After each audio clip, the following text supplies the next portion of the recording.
Recording in progress. Perfect. Hi, everyone. Hi, Rahul. So today, the speaker is Rahul, and he's, just one second, up. Okay.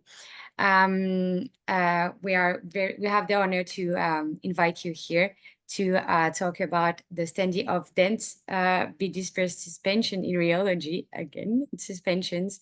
And so you belong to the City College of New York. You're doing your PhD there.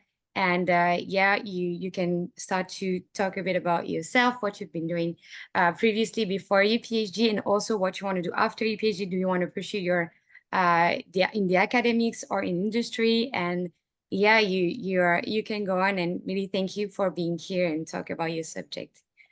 You can start to share your slides, and we can proceed. Yeah, sure. Thank you, Leah. Thank you for inviting me here. I feel really great. I'll share my screen now. Yeah.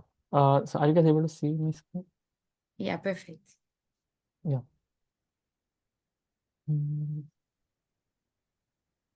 Yep. So I have some slides prepared for that. So I like to talk about what I did in the past. So I completed my bachelor's in chemical engineering from the Institute of Chemical Technology in Mumbai, in India. I graduated in 2019, and right after my graduation, I started working as a process engineer at Aker Solutions in India. So I worked on EPC projects, mainly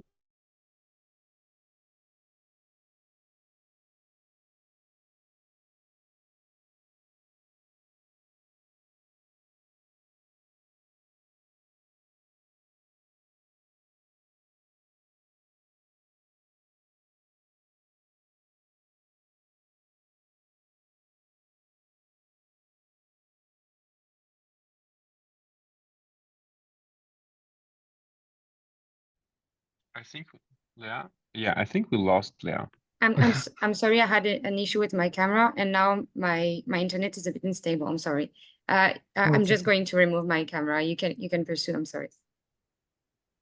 Yeah. So yeah. So during my PhD, I got the opportunity to work on two projects. So first one being the clogging behavior, and the second one is the rheology of dense suspensions, bidisperse suspensions. In both of these projects, I mainly focus on the contact networks and the statistical parameters relating to these contacts. And the focus of this presentation would be the second project, which I started working on just last July. So it has been 1 year, exactly 1 year of me working on this project. So yeah, so starting with my topic for the presentation, the seminar. So the study of dense bidisperse suspension rheology and contact parameters under high shear. So this is the overview of the presentation. So I'll be talking about the introduction, which will contain the model that I use for my simulation and an algorithm called the pebble game, which is used to locate the local rigid clusters. And in the second part, we'll talk about the rheological parameters concerning the systems that we study, the dense suspensions that we study. And we'll also investigate the jamming points of these systems. And lastly, we'll look at the contact analysis, which will focus on size-specific contacts and how they are distributed among the different size ratios in the system. So starting with the introduction for suspensions. So suspension is a heterogeneous mixture of fluid which has solid particles dispersed in them. And we see such systems all around us, like the blood cells in our veins or in chocolate processing, where we may find nuts, and like rocks in magma or a cornstarch solution. And all of these suspensions are known to be non-Brownian suspensions because They do not have any thermal effects affecting them essentially. And talking about these real suspensions, so they might have various different characteristics which are listed down here on the left. Uh, those could be like the particles would be of different shapes. They could be of different sizes. That means it could be polydisperse, or they could be deformable, or they could have some buoyancy, or they could have different frictional coefficients between them, ranging from 0 to infinity. But the suspension that I would study here would be much simpler system, which will have the following properties. It would be a monolayer of spheres, and there will only be two sizes of particle present. That means the system would be bidisperse. The particles are fairly rigid, and the system is neutrally buoyant. That means the density of the particles is equivalent to the bulk density of the liquid, and the frictional coefficient is infinite here. I'll talk about this more in the upcoming slides. So what I do here is stress control simulations for 2D non-Brownian dense suspensions using the model called LF-DEM. LF-DEM stands for lubricated flow discrete element method. So uh, here we solve the inertialess Langevin equations of motion. And here we have three major forces that we take into consideration. So the first is the hydrodynamic interactions. The second is the electrostatic repulsion force. And the third is the contact force. And these are the equations that we use. So the hydrodynamic force consists of the equation of motions and also the lubrication force that that is there present in the system. And we tend to ignore the long range interactions since the system is dense. So we only consider the pairwise lubrication forces because those are more relevant in the dense suspension. And also it makes our computation much more easier, like it's less expensive that way. And so the repulsion force is given by this equation, which decays exponentially as the particle gap increases. H is the particle gap here. And the third equation is the for contact force, which is basically the Coulomb's law of friction. And here, since we have friction coefficient equal to infinity, we have all the contacts in the system are frictional. There are no sliding frictional contacts or frictionless contacts. So if there is a contact between two particles, like let's say these two particles are contacting, so that is a frictional contact, right? And so we have an imposed, so these are stress control simulations. So the stress in the system is equivalent to 100 times the repulsive stress, which is given by this equation right here. And this is the model that I use to simulate.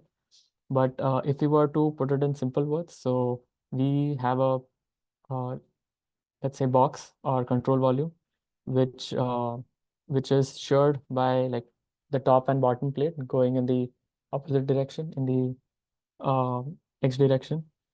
And so a particle that leaves, and it is a constant volume simulation. So a particle that leaves the system, it comes back again from the other side. So I'll talk about the boundary conditions next. Yeah, I see. I have a question. Yeah, That's Rahul, awesome. Yeah. yeah, the first term FH, that is minus RFU. What is RFU? You said it's basically the, is Yeah. it, yeah. Yeah, so these are resistant matrices. So this takes into consideration, so this comes from the lubrication theory. So these are the resistant matrices. So this actually also contains the drag because of the Stokes flow. So this, yeah, so these contains two matrices, and both of them are, they also come from the lubrication theory. Yeah. Right, Just and to the negative sign is because um, is it an attractive interaction? so lubrication is lubrication is not an attractive interaction. Rather, it is a repulsive one, I would say. Yeah. So are you talking about like why this negative sign is there? Okay, that's fine. Yeah, it's fine. It's h next term. If r is f0 exponential minus h by lambda. H is H. basically So H is the particle gap. hmm. Yeah, And the gap, and lambda is lambda. average.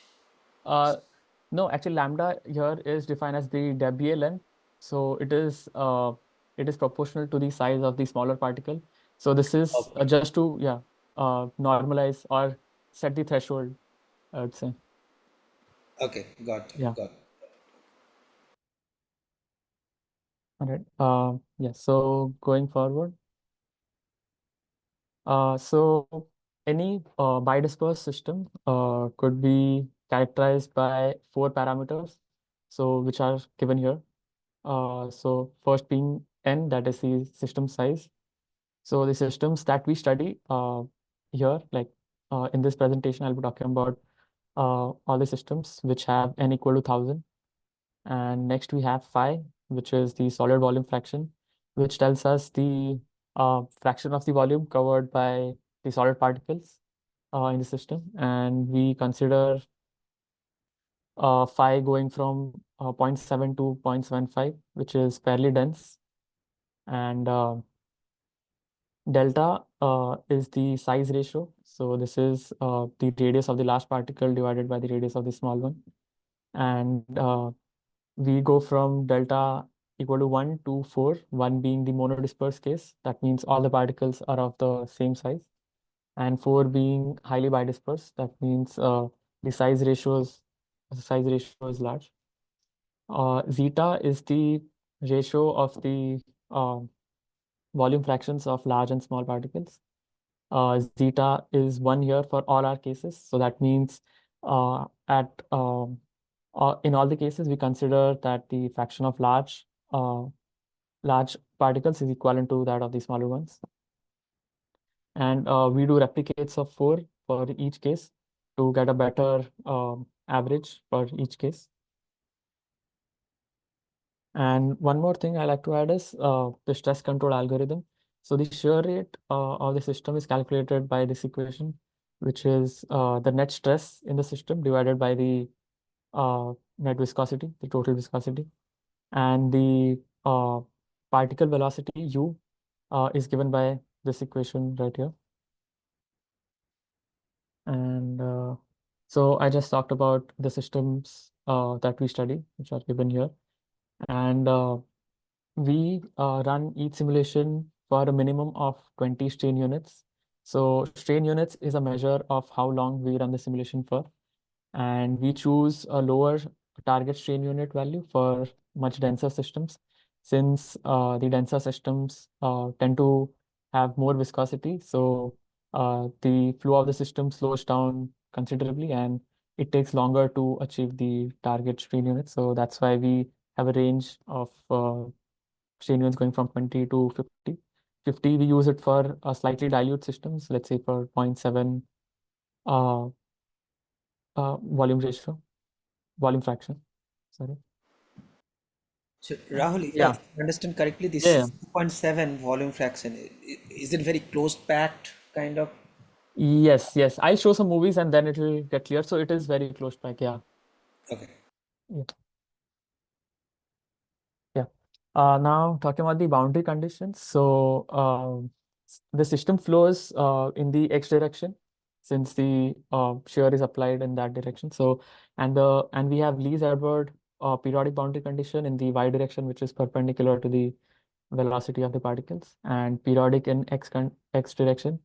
So Lees-Edward boundary condition is pretty popular for simulating systems under shear for constant volume, since it also takes into consideration the shear rate of the system at that instance when the particle moves out of the system. For example, if any particle were to leave the system, let's say this particle, yellow one, so it leaves here, but it won't reappear at this exact same x position. It would have some correction due to the shear rate, and then it would appear at a different position at the bottom. So that's what Lee's Edwards boundary conditions mean. And yeah, so now I talked about the my systems that I simulate. But if we were to draw a parallel correlation to a real dense suspension, so this slide focuses on how it would look like. For example, if we scale my system using some basic values, like for radius, if we assume the radius of the smaller particle to be 1 millimeter and the repulsive force to be 1 millinewton, then we can scale the system up. So we'll have the shear rate, which is in the range of 10 to the power minus 1 second inverse, and we'll have viscosity equivalent to in the order of magnitude of 10 to the power 4 millipascal second, and which is equivalent to the density of honey. It's in the same order of magnitude, and we take density to be 1 because it's very close to honey. And so now if we calculate the Peclet number, so Peclet number is the ratio of the time scales of diffusive, the advective diffusion to the thermal diffusion. And so this value is in the order of magnitude of 10 to the power 13, so which is pretty high. So this tells us that there are no Brownian motion in our system. And if we look at the Rawls number, which is the ratio of the inertial forces by viscous forces, so this comes to around 10 to the power minus 6, which is very low. And this tells us that there's no inertia for our particles. And and the particle size is set such that like it is small enough to not have any inertia, but it's also large enough to not have any Brownian effects. So that's a sweet spot of the particle size that we have, I would say. And one more assumption that we have that I mentioned earlier is that since it's neutrally buoyant, so the density of the bulk liquid is equivalent to that of the solid. So, and since vulcanized rubber has the same density as honey, so this would so a beads of vulcanized rubber dispersed in honey would give you guys an image of what my system would look like in real life. But when I wrote this, I found this to be very funny because we don't see vulcanized rubber dispersed in honey very often. So I sort of changed this to, let's say, beads of rocks dispersed in lava, since both of them have like equal density and the 10 to the power 4 millipascal per millipascal second. And so this is what it would look like in a real system where we have a very, very high Peclet number and very, very low Reynolds number. But in our simulation, the Reynolds number is 0, like it is actually 0, and Peclet number is infinite. So when we stop the imposed shear on the system stops instantaneously right at that moment. It does not, it ceases to flow right away. So that's how our system is. Just to give you guys a feel of how my system flows, essentially. And now, so these are some of the snapshots from my simulations. And this is for one volume fraction, which is pi equal to 0.75. And if we so here we go from delta equal to 1, which is monodisperse, all the way to delta equal to 4, which is highly bidisperse. And we can clearly see that the size ratios between the particle is increasing, right? And one more thing to point out here is since zeta is equal to 1, uh, which is the volume fraction ratio of large and small particles, and since the volume fraction is same for large and small. As we go towards more bidisperse case, that means we have higher size ratios. So the ratio of smaller particles to larger particles also increases, because the increase of the larger particle has to be compensated by adding more smaller ones. So that's how we end up with more smaller particles in a highly bidisperse system like this. And we'll touch upon this point again later in this presentation. Now talking about rigidity. So looking at rigid clusters is one of the parameters that we'll see in this presentation. And so any particle in our system would have 3 degrees of freedom, 2 translational in x and y since it's 2D, and 1 rotational degree of freedom. And let's say if we consider uh, a system of 5 particles here, a subsystem, and so these 5 particles would have 3 degrees of freedom each. And for a system of, let's say, 5 particles, it would have 15 degrees of freedom. And if the system is considered to be rigid, let's say it's a rigid cluster, and I'll talk about the conditions for achieving a rigid cluster later in the presentation. So if it is a rigid cluster, then the degrees of freedom would be restricted to 3. That means the entire system would have just 2 translational and 1 rotational degrees of freedom. So that means the degrees of freedom have been reduced from 15 to just 3. So this is just the concept of rigidity. And talking about the conditions of rigidity, that was given by Maxwell's constraint counting method. But this was given for bulk rigidity. So it says that the total degrees of freedom in our system would be 3n, n being the number of particles in the system. And in order to achieve bulk rigidity, we'll have to reduce the number of the degrees of freedom from 3n to just 3.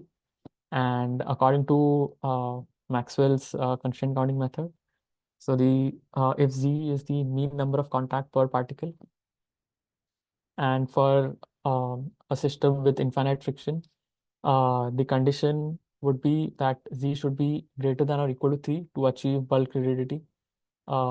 So that is like each particle should have at least three contacts in order for the system to be considered rigid, the entire system. But this method had an obvious drawback, that being a mean field approximation, so there was no information about the local rigid clusters. For example, there could be a system, a system of these 3 particles or these 5 particles which are rigid, but that information would be lost. And also, if there are few particles that are not in contact at all, and let's say this particle right here, which is not in contact, and the loss of contacts for that particle could be compensated by other particles in the system. And even when the system is not rigid, it could still qualify as a rigid system, since this condition is satisfied, this mean condition. So to overcome this drawback, we use the pebble game, which was developed by Jacobs and Hendrickson. And so how this pebble game works is that first we plot all our contacts onto the graph, which is the frictional contact and the sliding contact. Although in our system we only have frictional contact, but it also works if we have sliding contact. So just for representing, I'll show both.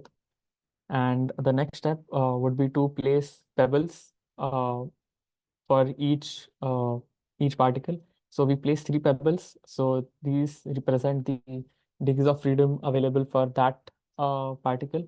So each particle has 3 degrees of freedom. So that's why we place 3 pebbles. And we draw bonds between each contact. So for sliding contact, we draw 1 bond, and for frictional contact, we draw 2 bonds.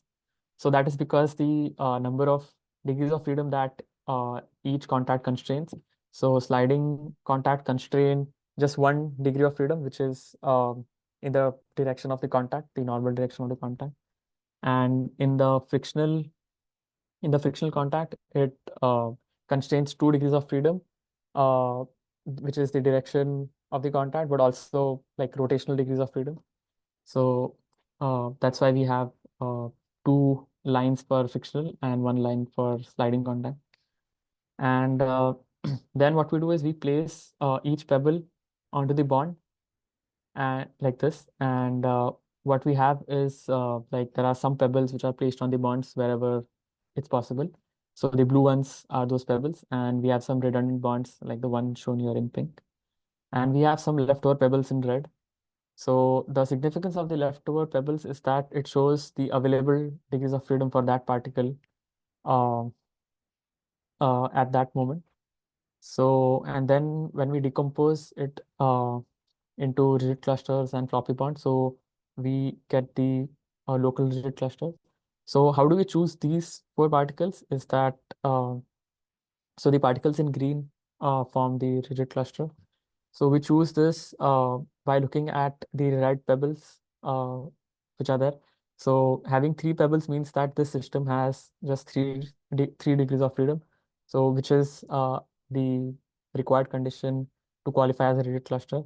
And it finds the largest cluster that is possible with that condition of 3 degrees of freedom. So for example, if we try to include another particle, let's say this particle right here, but we'll end up adding 2 more uh, degrees of freedom, and which will make our system under constraint.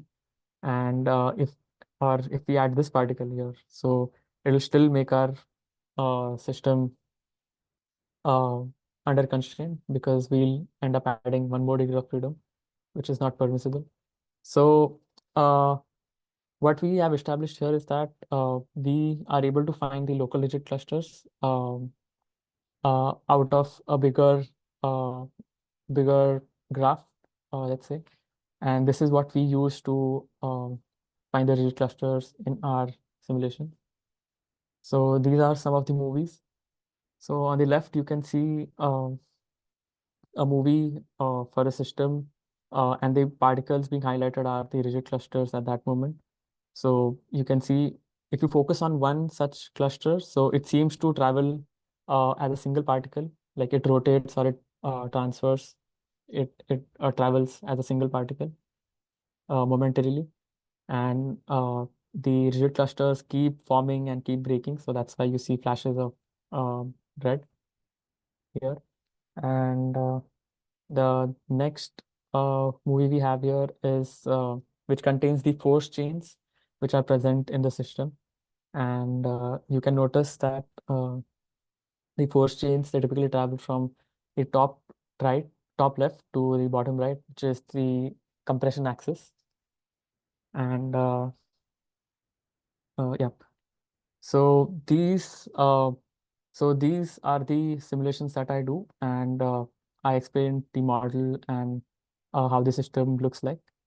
Now we look at the rheological parameters, which is the second part of the presentation. So here we focus on 4 rheological parameters. The first is the relative viscosity, which is the suspension viscosity divided by the continuous phase viscosity. A particle pressure, which is the net stress on the particle. A rigid cluster, which is given by F ridge, and that is the fraction of the particles in rigid cluster uh, in the system. So that means the number of particles in the rigid cluster divided by the total number of particles n. So for example, if in this graph, so this value would be 4 divided by 8, because we have 4 particles in a rigid cluster. So that is 4 divided by 8, that is n, the total number of particles. And next we have is mean contacts, so which is denoted by Z net.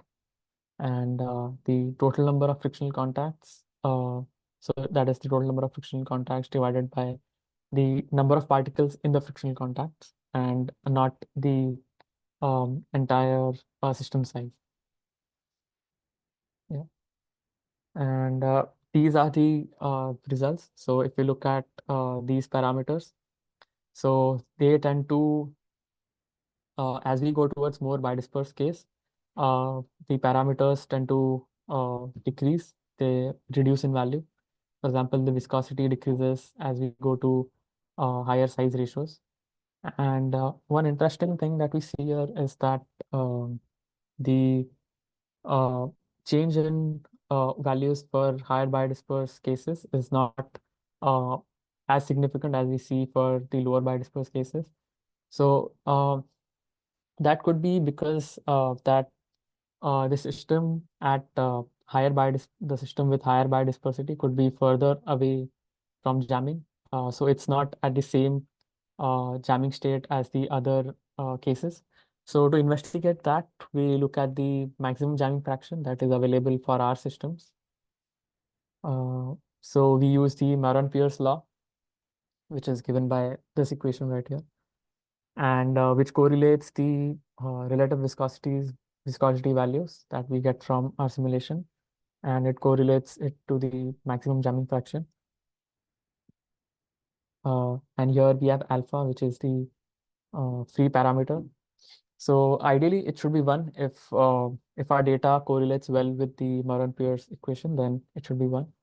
But when we fit our data, we get the phi m values to be in the range of 0.7 to 0.77 to 0.78 between delta equal to 1 to 2. But for delta equal to 4, it's much higher. And but also the value of alpha, it which is the free parameter, it tends to increase significantly as we go towards higher size ratios. So now if we look at those rheological parameters and normalize it with respect to phi m, we clearly see one trend is that the higher biodisperse case, that is delta equal to 4, it seems to be further away from jamming than the other cases. So let's say like the other cases, they go up until 0.96, which is very close to jamming. But the higher biodisperse case of delta equal to 4, it kind of stops at way before than the other cases. So this prompts us to study higher densities for delta equal to 4 in order for a fair comparison, I would say. And we did exactly that. We did more simulations for higher densities for all of the systems, and we found that the system jammed at between 0.76 to 0.77 for most of the cases, except for delta equal to 4, where it jammed for at like 0.793, so which is slightly higher than the other cases. But what we saw clearly is that these values do not match well with the Maron-Pierce law. From the Maron-Pierce law, we got phi m values to be much higher than what we got from simulation. So in order to correct that, we use phi m values which are in between these ranges, right here between 0.76 to 0.77. So we use these values which are given in the red table for our plots further. And one more point that I'd like to add is that when we talk about jamming point, so it is dependent on many factors like the friction coefficient, the system size, biodispersity, the length of the runs, and the number of the runs as well. And especially the last 2 points, wherein like I said, I do my simulations for about 20 to 50 strain units. But if I were to do it for a longer range, then we might end up jamming some of the systems that we did not see. Or if I try to do more runs of the simulation, let's say for instead of 4, I do 10 runs, I might jam some of the existing systems. But here I report the values that I got from just my simulations, the system that I used, and the runs that I did. But just that the jamming point is a very statistical quantity, and it's also sort of a probability that you would find between a range rather than one single point. So, but for our purpose, we use these values of jamming point for our study. And now if we plot the rheological parameter,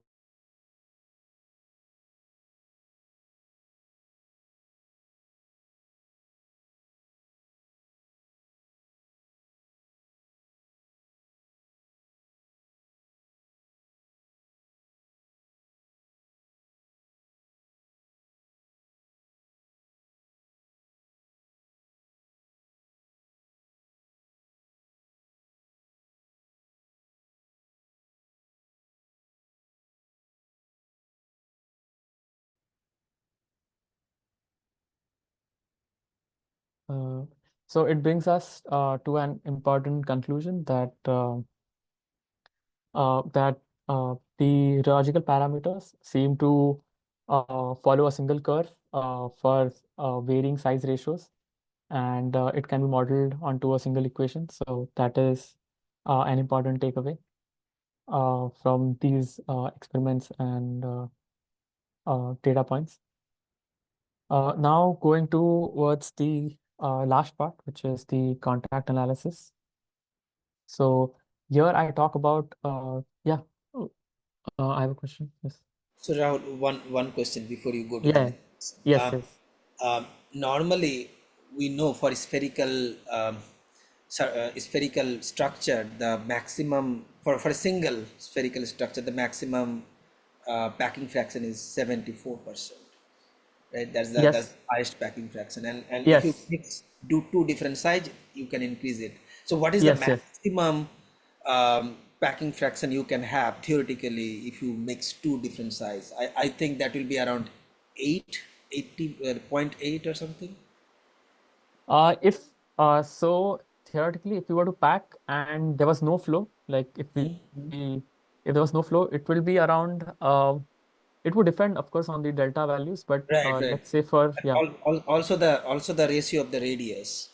ratio of the so that is, so this is the ratio of the radius, actually, the Yeah.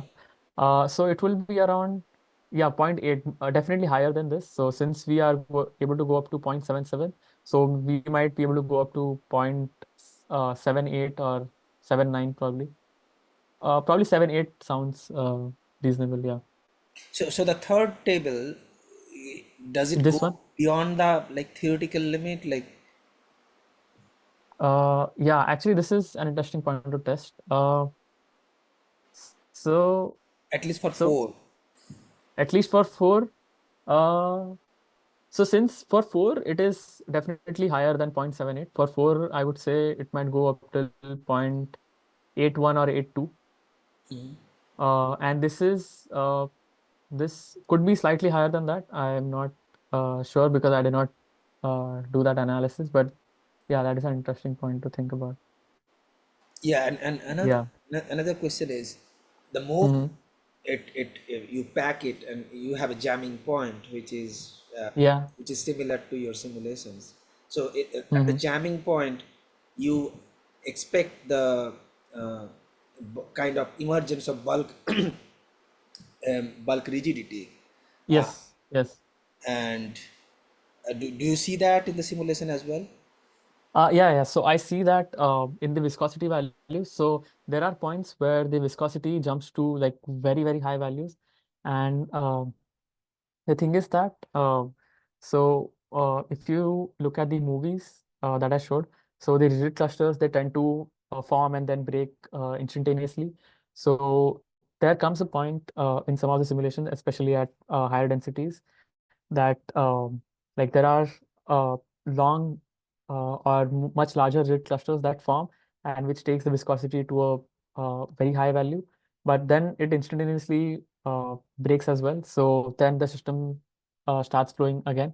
So for I see instances, and that too very close to jamming, where the viscosity jumps higher. So that's how I know that I'm closer to jamming. So if I go like slightly higher um values of volume fraction, that it will definitely jam. So yeah, so that's my cue, like where to draw the line, I guess. Yeah. Great. Thank you. Yeah. All right. Are there any more questions on this part? All right. So now going on to the third part, which is contact analysis. So uh, so here what we look at is instead of looking at the contacts, all the contacts in the system, we look at we we split them into three parts, which is small contacts, small large, and large contacts. So these are essentially all the contacts that all the contact pairs that we have in our system. And to quantify that, we use the Ziegnet parameter, which is the number of, for example, for small uh, particle contacts, we define it as number of frictional contacts on small particle from other small particles, and we divide it by the number of small particles in contact, just that number of small particles. So in denominator, we only consider the small particles which form the pair. Even if there are larger particle, let's say this large particle is in contact with the smaller one, we won't consider this at all. And similarly for large, small, and large particles. So here, for example, for the small case, we have three contacts. But if we talk about the total contact on each particle, it would be 6. And we divide it by the number of small particles in contact, which are also 6.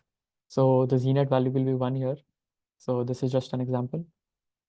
And when we do this for our system, for this analysis, so here I've shown results for phi equal to 0.75. So we see that the total contacts, the Z-net value, it decreases. So the green one, the top curve, is the total contacts. And next here is the small large contacts, which also decreases, and the large contacts, they also decrease. The only contacts that increase are the small contacts, and we'll talk about this more. But we see these trends in all of the volume fractions. So here I've shown it for just one volume fraction, pi equal to 0.75. But for all the different volume fractions in our system, we see similar trends for all three contact types. So now talk about uh, uh, this plot again. So if you look at the monodisperse case, you observe that we have points for small, large, and large contacts. Although like for monodisperse, all the particle sizes are same. So ideally there shouldn't be any points relating to that.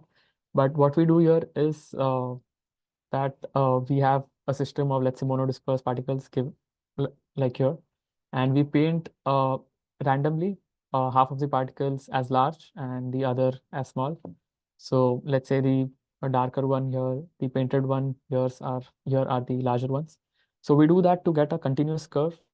So we see that the point for small contact and large contact is the same at monodisperse, and which makes sense because physically both of them are the same contacts because it's monodisperse. It's just that we have assigned them some values. But since they are physically the same contact, it starts from a single point and then they sort of diverge.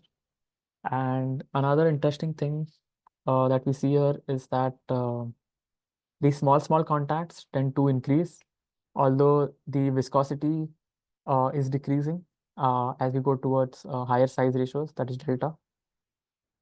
So what happens is that the viscosity is mainly contributed because of contacts.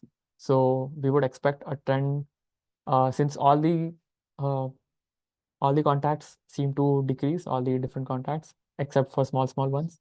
So that is an interesting result that we saw. And what my hypothesis is that it's due to uh, it's due to the number of small particles present in two different systems. So if we look at this image, which is for delta equal to 1.4, so and we zoom in into one section, so we see that the smaller and the larger particles seem to be well mixed. And so delta equal to 1.4 is somewhere here for these points. But now if we look at delta equal to 4, I don't know, it's not showing there, but if you look at delta equal to 4 and we zoom into a single part, we see that there are a lot of small particle, a sea of small particles which is present, and that is because as I talked earlier, so for lower bidisperse case, for delta equal to 1.4, the number of small particles is twice as large as the larger ones, and whereas for higher bidisperse case at delta equal to 4, the number of small particles is 16 times more than the larger ones. So we have so the probability of finding a smaller particle contacting with another small particle is much larger when we look at higher bidisperse case at delta equal to 4. So that's the reason that I think is contributing to the rise of small contacts. And in order to test this hypothesis, I'm currently working on calculating the pair distribution function, which tells us the distribution of the particles, distribution of the particles around one specific particle, and also the contact angle distribution, which tells us how the particles are oriented respect to one single particle. And this will tell us the distribution of small particles around other small particles. And yeah, so that was one of the interesting results that I wanted to show. And the next type of contacts we look at is all the contacts on small particle and on the contacts on large particle. So for example, if I am a small particle, so how many particles are in contact with me? I would look at that, and then I divide it by the number of small particles that are in contact. So we define this value as z prime net, and similarly we do it for the large ones as well. So, and if we look at this parameter, so we see that the contacts on the large particle, they seem to increase linearly with respect to delta, whereas the contacts on small particle, they seem to decrease, not very, not in a, not very drastically, but they seem to reduce slightly as we go towards more bidisperse case. So this can be explained easily by looking at the basic maximum contacts that are possible at each point. So talking about contact on small particle at delta equal to 4, we might have a maximum of around 5 contacts. But if we go to like this monodisperse case, we would get a hexagonal packing which would have like z equal to 6, and which is not a significant bump from going from this point of high bidisperse to this point right here. But if we go towards a higher bidisperse case and looking at contacts on large particle, since it has a larger circumference or larger area to contact, we get the z value to be much higher, which is twice as that of more than twice as that of the monodisperse case. So looking at these figures, we see that this how these contacts come into play, and so the and also the area available for contact for the largest particle is directly proportional to the size ratios. So that's why we get a sort of a linear curve, a linear plot for contacts on large particles. So yeah, to summarize what I have talked here so far is that we looked at rheological parameters in dense suspension, and they seem to collapse onto a single curve for different size ratios, and they can be represented by a single equation. And we also looked at the local rigid clusters using the pebble game, and we also saw that in dense suspensions, these small contacts seem to increase with increasing bidispersity, although the viscosity reduces. So that was an interesting result. And talking about the future work, so we plan to answer some of the more pressing questions, like how does the contact and force distribution look like in rigid clusters, and also how is the stress carried by the small and large particles. And I believe that what we have concluded and observed so far, we have also built some building blocks to answer these questions. And I think it would be interesting to find and study more about dense suspensions and answer these questions. Thank you very Uh, much, Rahul. It was a yeah, very interesting. Oh, yeah. So I have, just to conclude, I have this yeah, interesting slide. So here we can see that. So I saw this movie online where and it reminded me of my system because I have like non-Brownian monolayer of spherical particles under high shear. But here I have cuboidal particles under high shear, and the shear is high because I can see this back getting ripped off. So this yeah. is something interesting that I saw. Do And you plan on looking also on the rigidity of each particles and so on, if it's soft particles or highly deformable particles such as the luggage? I don't know. yeah, this definitely is yeah, so yeah, I guess these are much more softer than what I have here. And also it is Yeah. polydisperse, yeah. Yeah, Okay, there are sorry. certain yeah, Yeah. that's it. Yep. Uh, Yeah. yeah. I'd like to thank my advisors, Professor Mark Shattuck and Professor Jeff Morris, and also Dr. Michelle Orsi for all the guidance and support, my lab group, and the CCI and my PhD cohort. Thank you. With the most guys. Thank you so much, Yeah. Rahul, for being here, and your presentation Yes. was really amazing. It helped me a lot to understand many stuff of bidisperse suspension, because I'm not in this field at all. I'm not in Mhm. the suspension gang, as you said at the beginning, but it was a very cool presentation. Is there any Thank you. question in the audience? I know that Ashif had a lot of questions during the talk. It was very interesting. But I actually have one question, because Yeah. even the pebble game, is that how we say it, pebble game? Yes, yes. I didn't understand why you choose this and how it works exactly, because I'm really more of an experimentalist. So Um, if you can re-explain with like basic words so that I have some okay. answers. Yeah, sure. So, so what this does is, so like I said, we just want to find find the local rigid clusters. So, Yeah. this is just another way of counting the constraints. So, adding the pebbles and adding the lines is just telling that what's the degrees of freedom for a single particle, and for each contact, how it is constrained. So it is just a fancy way of like counting the constraints which are Okay. available.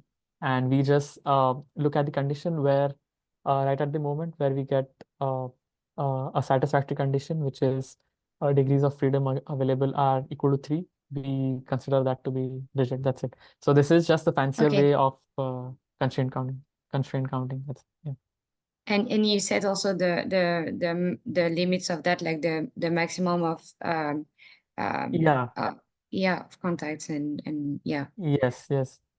Yeah. Because that I defined earlier. So what we want is that if this, let's say, if the system of 5 Yeah. particles is rigid, it can only travel uh, it could only travel like in XY direction and also rotate. So total 3 degrees of freedom that will be permissible. And Okay. that's the condition that we set. So actually, Yeah. so at the start of each pebble game, you have to give that information. So that's why we have 3, 3 pebble game. That means Okay. the initial 3 is the degrees of freedom that are available initially for each particle, that are these red particles. Yeah. And the next 3 is for the maximum degrees of freedom that can be available. Okay, I see. It's a way Yeah. of describing your system and counting Yes, each counting rigid and clusters. yeah, Okay. and putting the bounds. Yes. And is it also something that is used for experiments, or and like Hmm. can you can you also just look at an image and say, okay, I can see numbers of clusters, and I can say that this one is rigid, and then you measure the force locally and Actually, yes, if you're able to get contacts, but the only thing is in experiments, you won't be able to distinguish between frictional and sliding contact just by looking at it. yeah, Yeah, so that's the thing. You would also need at least the force to consider. Yeah, yeah, to consider the whole rigid. yeah. Yeah, So yeah, I see. actually, if you look at some particles that are uh, I forgot what's it called. So they give out some kind of light or luminescence in presence of stress. Yeah, So these parts, so in that particle, if you have an image, so then you can actually look at like how much force is there between two particles, and then you can probably distinguish what's frictional and what's okay, sliding, and then you'll be able to identify rigid clusters like in experiments. Yeah, it I could be see. possible. Yeah. Is there any question? Because otherwise I can ask many other questions in the audience. I don't know.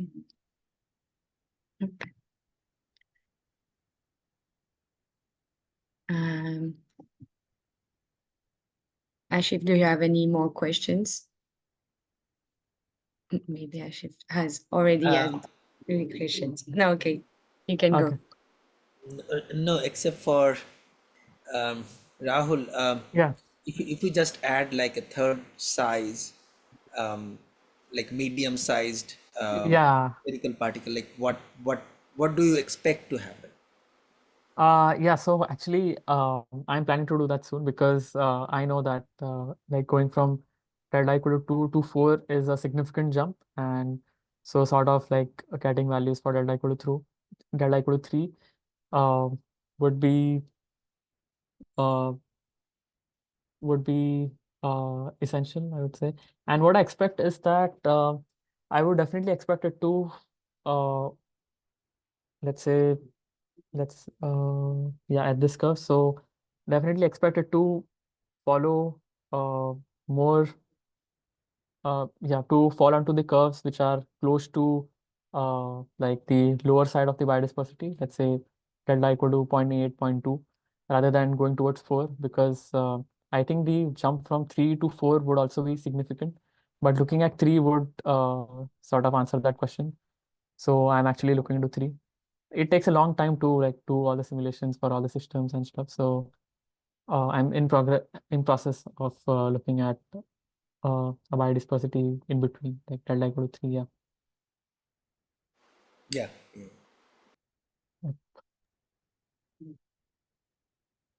Yeah, so thank you again, Rahul. Yeah. Maybe I'm gonna stop the recording right now Yeah. and share my screen to thank you again. It was very interesting, and I will have some Thank more you. questions, but maybe in emails and so on. Yes.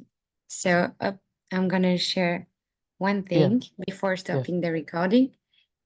So thanks again, Raul. Thanks for all of the speakers. Thanks to Jose that is there also, and the 5 classes, because we were many people there for the whole webinar, because it's the end of the this session, and we ended it with Raul, and it was very cool.